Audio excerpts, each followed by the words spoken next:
Why must I pray for the children that I teach?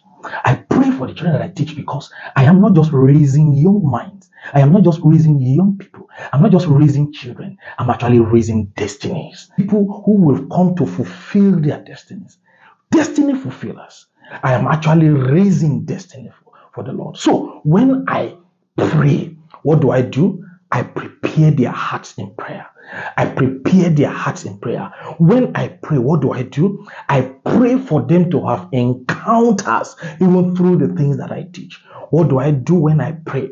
I pray to silence every voices of the enemy that wants to contend with God's agenda even for their lives. So when I pray to shut down every door that is against them, every ordinances of the enemy, every handwritings of the enemy that is against their destiny. I pray to shut it down, and I pray to open up their heart to receive that which that God is preparing for them. So when I pray for these children to come into new forms of encounter.